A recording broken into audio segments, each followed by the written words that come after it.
Hello, everyone, and welcome to the latest episode of the Metabolism and Menopause podcast. My name is Stephanie, and I am your host and CEO of VitalityOET. We are a women's nutrition, health, and fitness company that focuses predominantly on women's hormones, particularly as they start going through perimenopause and onwards. We know that you start experiencing so many changes in this time of your life, whether it be hot flashes, night sweats, irritability, brain fog, or weight gain around the middle that seems to have come out of absolutely nowhere despite you not changing anything. So you go back to those tried and true methods of cutting calories, cutting carbs, doing a punch cardio, yet nothing seems to be working. In fact, it feels like you are putting in all this effort and you're actually moving backwards. But we know now that your body is inherently different now that you've gone through these hormonal changes. So our mission here at Vitality is to really help you understand how your body changes in this time of your life so you can reach those health and fitness goals, feel in control and at home in your body again, live a life full of vitality, and really understand how to take care of this new body of yours. So today, I want to talk about the whole notion of how eating more food can actually make you leaner, because this seems so backwards, right? And I mean, if we're doing the whole eat less, move more, and we're not seeing results, I mean, if it was going to work, it would have worked by now, right? So there's got to be something else. And so many of you have probably heard about reverse dieting and helping with your metabolism, but how does this actually work? How does eating more potentially actually make you more lean, a lower body fat percentage? You look more toned, more fit. You look the way you want to look. And this is very common that we see this in women once they hit perimenopause, which can happen as young as 35, right? Or it can be a lot later, right? And it seems like when we get to this time in our life, it almost feels like our metabolism just comes to a screeching halt. Like it just stops, it feels like, right? And you want to lose weight. You want to get more toned. And, you think that dropping those calories and going into a fat loss phase and doing the cardio is going to help you, but it doesn't get you to the result that you want. Or even like close to how it would have worked in the past, right? So we have to acknowledge first that when we're going through perimenopause, we're going to see a lot of hormonal shifting in our body that can completely change the way our body functions, right? So for example, lower estrogen and progesterone, that can change the way that we actually burn fat and how we store energy. So we have more belly fat distribution than other areas in our body, right? Or we start experiencing more anxiety. We have hot flashes and night sweats. Our sleep quality goes down. We are struggling with energy. And our threshold for stress actually goes down as well. We might see some more fluid retention. We might feel like we're more inflamed. And there are studies that show that when estrogen goes down, it changes how our body can actually burn fat. It becomes less efficient, which again is going to impact how we can lose weight, which is why it's so important to understand how all of this works. We are also going to see that with these hormonal changes, we struggle to deal with our blood sugars. So as estrogen goes down, one of the roles of estrogen is to help with insulin sensitivity. So when estrogen goes down, and if our testosterone goes down as well, we're going to see a bigger struggle with blood sugar. We're going to see insulin resistance go up. Our risk for prediabetes and diabetes goes up. We see our body is storing fat more, right? And we're dealing with cravings. But low carb isn't the answer for that, because if we are eating low carb, what ends up happening is our cortisol goes up, our stress hormone. This happens during fasting and low carb diets, and it'll break down muscle and take it to your liver to process into glucose, which is sugar, and dump it into your bloodstream so that you have more sugar available for energy to do things. So we're actually seeing blood sugar spikes and blood sugar issues in women who are low carb and who are fasting and doing low calorie diets, because that stress hormone goes up and breaks down muscle. But we know that when estrogen and progesterone go down, and if testosterone also goes down, we're going to have a much harder time putting on muscle mass. So if you're dealing with those low levels, you're going to have more blood sugar issues. If we're fasting and doing low carb, it's going to break down muscle more. Muscle makes us more insulin sensitive, so it helps battle insulin resistance. So we're in this vicious cycle of losing muscle mass, having higher blood sugars, cutting calories, cutting carbs, fasting, which is going to break down muscle more, which is going to lead us to more blood sugar issues. So really understanding all of this matters. Our muscle tone is going to decrease. Our bone density goes down when estrogen goes down. We have a predisposition for our cortisol levels to be higher because estrogen helps keep cortisol down. So then we have a harder time being able to regulate that stress hormone, which means that it takes a lot less for those cortisol levels to go up. So then what we're seeing is when cortisol goes up, it tanks our estrogen more, it tanks our progesterone more, it tanks our testosterone more, making things worse. So sometimes what we're doing to try and get fit and get toned and lose weight actually makes the problem worse. And we don't understand this, or no one's taught us this, which is why we're struggling with weight so much and why we're struggling to lose weight. And it's not losing weight in the methods that we used to do. That's why it's not working, because internally things are changing. You're like, I haven't changed anything, but internally your body has changed a lot. So we need to address what's happening to set you up for success. So you have this like giant cascade of events during menopause that will cause you to feel low energy from those hormone changes, right? You're tired, you're lethargic, less motivated. Then you start seeing like your clothes aren't fitting as great. Maybe that weight on the scale isn't showing what you want it to show, right? And it's just staying the same or going higher despite all the things that you're doing, like trying to eat clean and trying to eat intuitively and, upping your protein and all these things, but it's not working. And then you're still getting these hot flashes and sleep quality is garbage, right? And then you decide, okay, I got to work harder. I got to work harder than I did before. So I'm going to eat even less and I'm going to exercise even more, but still no results. And now you feel out of control.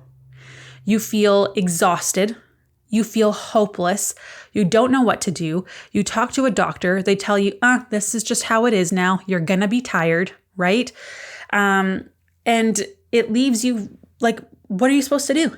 What are you supposed to do, right? And there is a reason that all of this is happening. At the end of the day, no matter what hormonal shifts you are experiencing or the higher cortisol levels that you have, it's all going to come down to your metabolism, how your body is able to burn calories.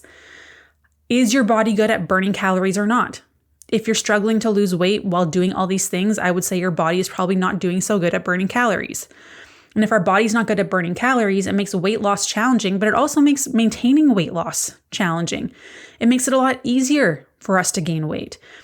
And there are so many things that dictate how our body is going to burn calories, how good it's going to be. It's not just our exercise, right? Or how active we are, but it's also really dependent on our hormones, our muscle mass, our health status, how much sleep we're getting, and our calorie intake. How many calories that we are consuming is going to dictate how many calories our body burns.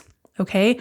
When we have a metabolism that isn't quote unquote fast enough for us anymore, or it's slowing down, it's not good at burning calories, anything we do just doesn't seem to work because your body sucks at burning fuel, right?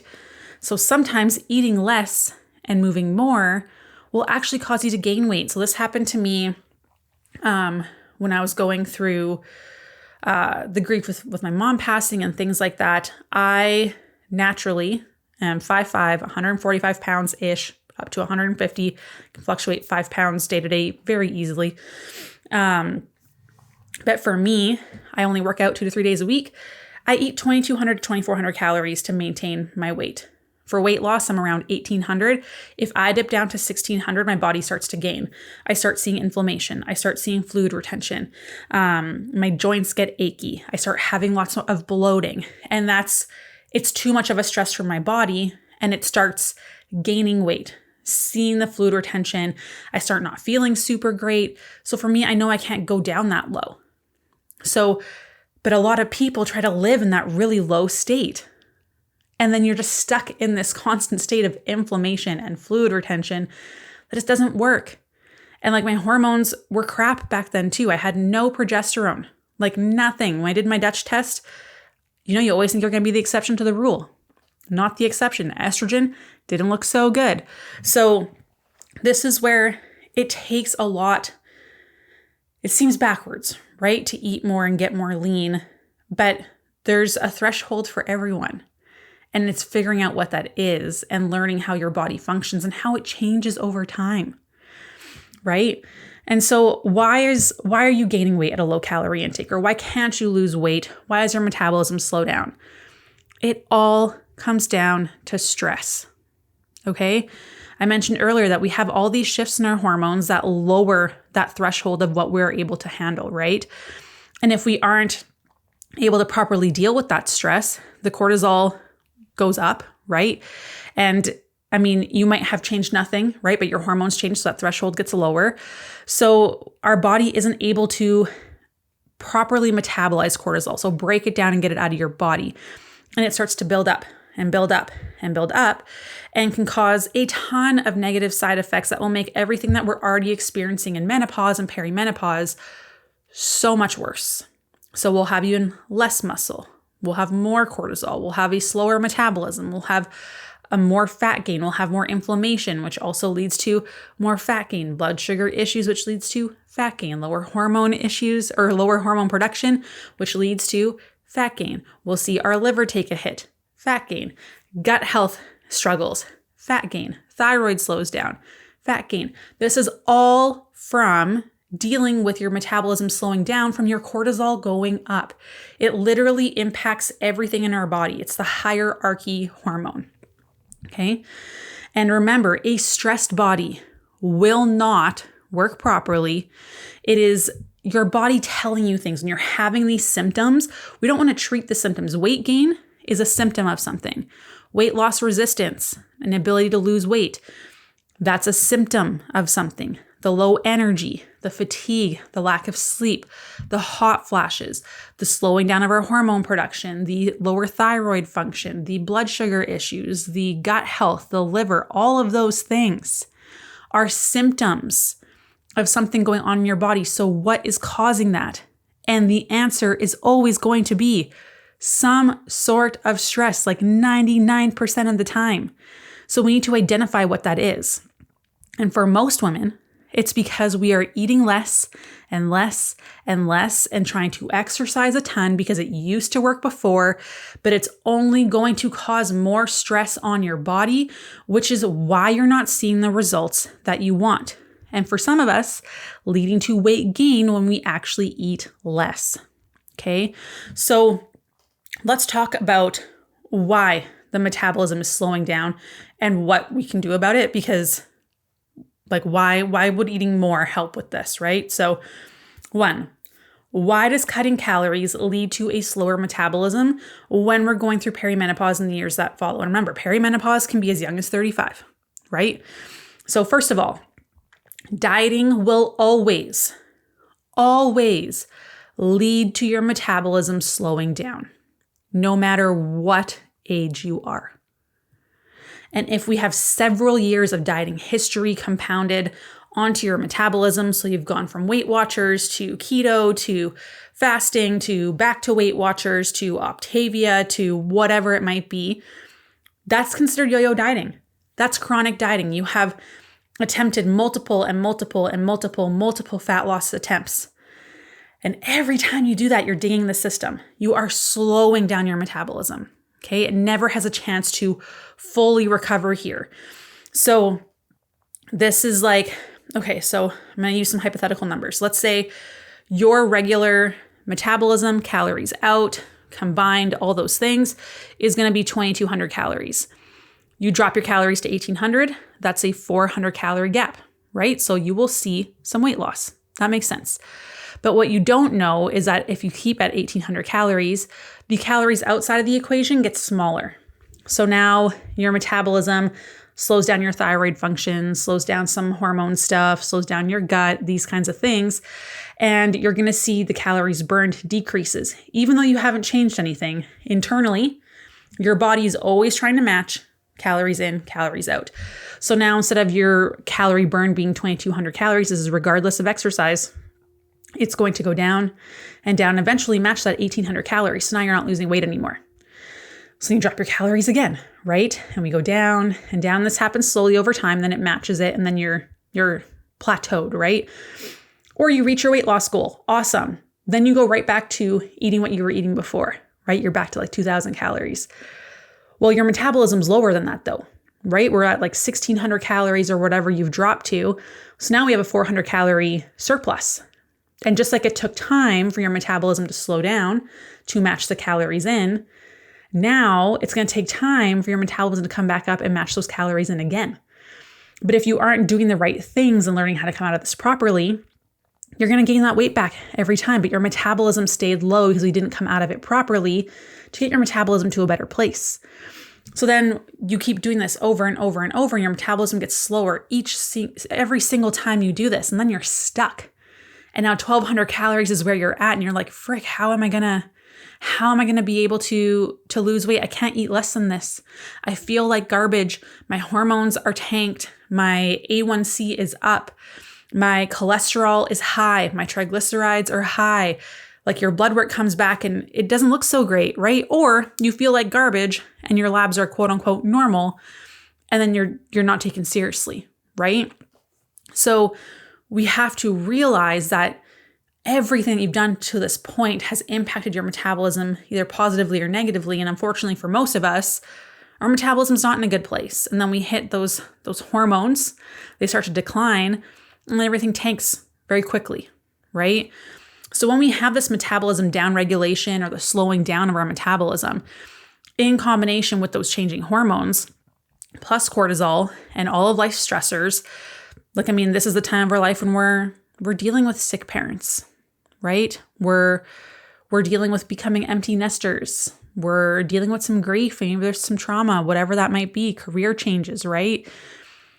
And this is why it feels like your metabolism comes to a screeching halt, because your body just can't handle that level of stress anymore. It can't handle the low calorie intake. It can't handle all the stressors that you're going through and the cutting of the carbs and the crazy exercise, right? Your body cannot handle it, and it is begging you to change. So how does this happen specifically? Your metabolism is always wanting to protect itself, and it downregulates if it's not getting quote unquote enough in order to run optimally. So it starts shutting down our non-essential processes like sex hormone production. Last thing your body wants to do in a state of famine or stress or low calorie intake is for you to accidentally get pregnant. So hormones, boom, gone. Not essential. Hunger hormone production changes. We see muscle loss starting to happen because muscle burns a lot of calories at rest. So if you're not eating enough food, body will break down muscle for energy instead. Your body is always, always, always trying to match calories in and calories out. Okay? So remember, our bodies do not like fat loss. They will do everything they can to not lose fat. They will shut down our energy to try and get you to sleep and not do much. It'll affect your mood. It'll affect your hormone balance. It'll affect your blood sugars, your hunger hormones, leading to more cravings. And this is what happens when we drop our calories too quickly or too low, or we've been there for too long. We don't want to see women in a fat loss phase for more than 12 weeks. Most women do not respond well to that. And most of us have been living in this low calorie state for decades, for years, right? Let alone just months. So the second point is, so that's like internally what's happening with hormones and stuff. But second point is your non-exercise activity goes down and you don't even realize it. Your body doesn't want you to move around. It's always trying to conserve energy when we're in that low calorie state. You feel tired, you're mentally exhausted. We end up doing less fidgeting. We walk around a little bit less. And those little efforts do add up, in particular, like a lot. And this is very, very true for those people who have lower thyroid function. Your body is trying to convince you to not move, to conserve energy. So that's another thing that also happens when we're in that low calorie state. So the best news about all this bad news that I'm telling you is that our metabolisms are able to change over time and adapt really well. So there is hope. And this is where eating more and moving properly makes a huge, huge difference. And this is really the key to everything. If you can do this, you will be successful, but a lot of people are too afraid to start, or they kind of jump on the wagon, jump off the wagon, they're not consistent enough. So if you can be committed to do these two things, you will be successful. Okay. So 1, with eating more, we are talking about reverse dieting. So I did a podcast on the seasons of menopause fat loss, how we cycle through that. And we can really manipulate our energy balance by eating more, which will signal our metabolism to burn more. So it's like, imagine your metabolism's a fire. That's how many calories it's burning. If you're not giving it enough fuel, enough, kindling and wood and all that kind of stuff, that fire will eventually burn out. We need to provide it with enough fuel on a regular basis to keep that fire burning. The body will learn to pick up that extra calories that you have and burn more fuel. So think about a diesel truck. The more, that's something that burns fuel very, very, very well, right? Like filling up a diesel truck is expensive and you do it often because it burns a lot of fuel. But the more that we burn, the better, right? It's going to make fat loss easier. So reverse dieting is going to turn you more into that diesel truck where you're good at burning fuel, okay? Because fuel is being given, then we can build muscle. You cannot build muscle in a calorie deficit. Will not happen. If you are eating low carb, it makes building muscle even harder. If you are not eating post-workout, that makes building muscle harder. I did a whole podcast on how to eat to build muscle in menopause. It will change everything you thought you've ever known. And it works. We see it in women time and time and time again. Okay? And we want that muscle. The reason we want that muscle is muscle burns a lot of calories at rest. Wouldn't you rather do nothing in a day and be burning 200 calories more in a day than you used to just because you have a little bit more muscle on your body? Yes, it also makes you look fit and toned. I get women who send me pictures of I want to look like this person. I'm like, cool, we have to put on at least 10 pounds of muscle. That means the scale is going to go up because we need to put on more muscle. And it's understanding that you can lose fat, but if you don't have the muscle underneath, you won't look the way you want to look, right? So we need to make sure that we are providing our body with enough fuel so that you can build muscle and maintain muscle. Because during perimenopause, it's really hard. There was actually a study just done by Bill Campbell who showed that women who are postmenopausal and menopausal actually in a 10-week, it was a 10-week or 12-week program compared to premenopausal women with stabilized hormones, had an 8% difference in being able to build muscle mass. That's a lot. So we have to be a lot more intentional with building muscle, and that's really important. And that comes with eating enough food. And the reason this happens is because when estrogen goes down, we have a reduced ability to build muscle mass. That muscle building signal goes down. But you know what also brings that muscle building signal down and brings up the muscle breakdown signal? Fasting, low carb, not enough calories, doing a ton of cardio, cortisol. So if you're not sleeping, if we are skipping meals, if we're go, having a lot of stress, all those things amplify the muscle breakdown signal and they decrease the muscle building signal. So despite your workouts, you will not see changes. That sucks. Nobody wants to bust their butt in the gym and not look like it, right? So again, we need to make sure that we are eating enough food to build enough muscle and also keep that metabolic fire burning. And again, this is done through reverse dieting. This is where we slowly, because I'll calculate people's calories for them for free in my DMs all the time. You just got to ask, and I will do it, no questions asked. But this is okay, you're eating 1,600 calories. We need to get to 2,000. You don't just jump up to 2,000 because your metabolism's at 1,600. Right? So we need to slowly increase by 50 to 100 calories every week or every other week. We are increasing protein first and then your carbohydrates. Typically, that's how we go about it. And then it's going to be specific for you as well. So we need to pay attention to when are we eating? What are we eating? Order that we're eating food in. and then making sure we're eating enough food and increasing it slowly. So there is a strategy to it to make sure that you are successful, and that's going to help you with your sleep. That's going to help you with your gut health, the inflammation, the fluid retention, improving your nutrients. We also have to focus on stress reduction because you can't remove stress from your life. So you need to learn how to buffer it in other ways. Because if cortisol is really high, metabolism is going to tank. We see this time and time and time again.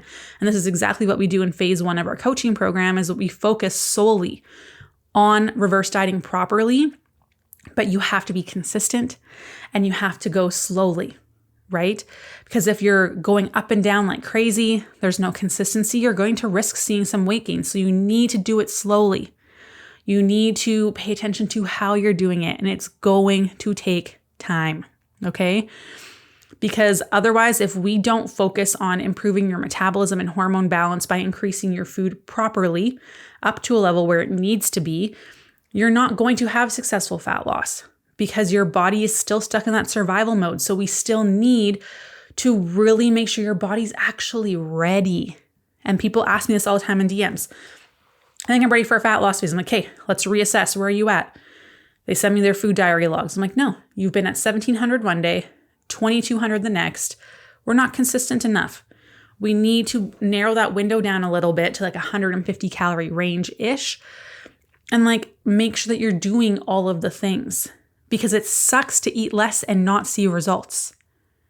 Because food is great, right?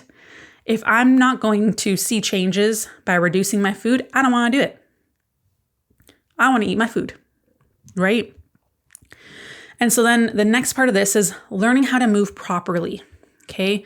So we talked about reverse dieting, slowly increasing calories appropriately. We're getting enough protein. We're getting enough carb. This is going to slowly bring that metabolism back up. So that way you can lose weight at the calorie intake that you're eating right now, which is amazing. This is what we want. But we also have to make sure we're moving properly to build and maintain that muscle mass, because that's not going to happen through just doing cardio, through doing the HIITs, doing the boot camps, the circuit styles, the short rest periods of 30 seconds to a minute. We're not going to see that.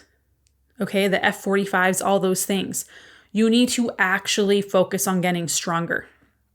This is the key. You cannot build muscle without a progressive overload program. It will not happen. Okay, and it will not happen if you're not eating enough food, because your body literally will not allow it. So you need to make sure that you are eating enough food, eating enough protein, eating enough carbs, that you are following a weight training program where the program stays the exact same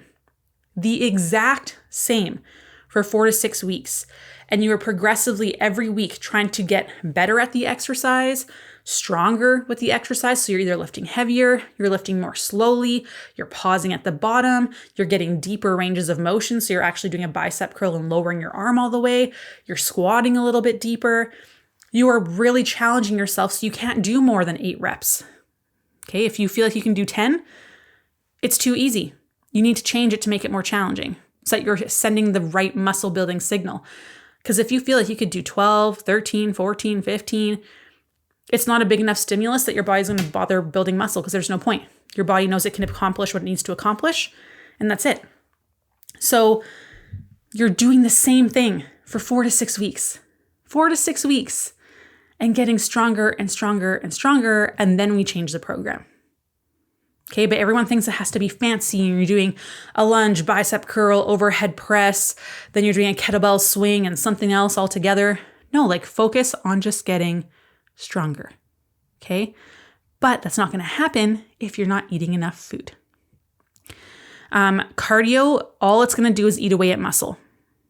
And I hate to tell this to people because it sucks. If you like doing cardio because it's great for your mental health and you enjoy it, that's fine. But realize that it's going to take you longer to get to where you want to be. It's going to make building muscle and looking toned a lot more challenging, because cardio sends a signal to your body that I want to be more efficient with my calories. Your body's always looking for shortcuts. How can I make this easier? And with strength training, the signal is, oh man, how can I make lifting this thing easier? I build more muscle. Awesome. With cardio, how do I make this easier? Well, I want to burn less calories while doing this thing. And the HIITs and the spin classes and the F45s and the Orange Theories and the boot camps and the circuit training is just glorified cardio with weights. That's really all it is. And you're never sending the signal that I need to get stronger. It's just I have to build endurance. And endurance means burning less energy for the task at hand. So it does this by breaking down muscle mass because our body wants to burn less calories. So let's just give some random numbers. If I'm running, 2 miles in, 2 miles and we're running at, let's say, 4 miles an hour. The first time you do that, you're going to burn a lot of calories. The next time you do it after that, you're going to burn 10 less calories, and then 10 less and 10 less as your body is getting more efficient at task. And it does this by breaking down muscle mass. We don't want that. We want to preserve muscle mass because it's so freaking hard to put on during perimenopause and menopause. So we also know that post-session after a weight training workout, you are going to see that your body actually burns a lot of calories afterwards as well, right? So you need to eat enough food and you need to work out enough to get toned, to boost your metabolism, to balance your hormones, to build and maintain muscle mass so that you can actually build more muscle, lower your body fat percentage, and then make it so much easier for you to be able to lose fat later on, right? So ask yourself, are you failing to lose weight even though you're eating low calorie? Are you sustaining on low calories to prevent weight gain? Like, are you not increasing your calories because you're scared of gaining weight? Do you cycle between low calorie days and then overeating on the weekends? Do you flip-flop between feeling super hungry and then super full and bloated? Are you finding your bloating gets worse as the day goes on? Are you struggling with your sleep? Are you struggling with your energy? These are all signs you need to reverse diet, especially if you are working out in the gym and you are not getting stronger. You don't look like you're working out. Nutritionally, something needs to change. Maybe your program has to change too. Reverse dieting is what gives you control over your body again. Spend time eating enough food, building up that fuel tank, that budget, getting your metabolism back up so we have a place to actually go from and see true fat loss. So we're not just losing muscle. And I know that can seem really backwards. I know that can seem very overwhelming. And if you have no idea if you are even eating enough, too much, too little, is your workout appropriate? Just message me. Message me on Instagram, send me an email, message me on Facebook. I will always answer. I will always calculate your food intake for you for free. I will ask you like 13 questions.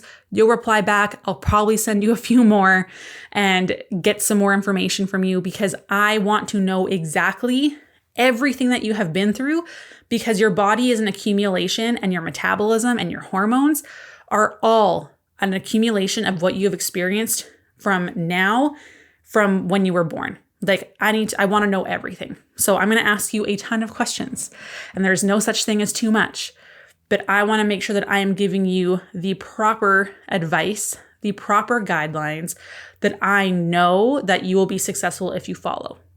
Okay. So again, if you want that, just message me and let me know. I'm always happy to help. If you found this helpful, if you have other friends that are also struggling with this kind of stuff, please share it. We don't run ads or anything like that. So it's the only way that women can get free information about their bodies and free support. And that's all we want to see. And thank you so much. Love you all. And I will talk to you soon. Bye.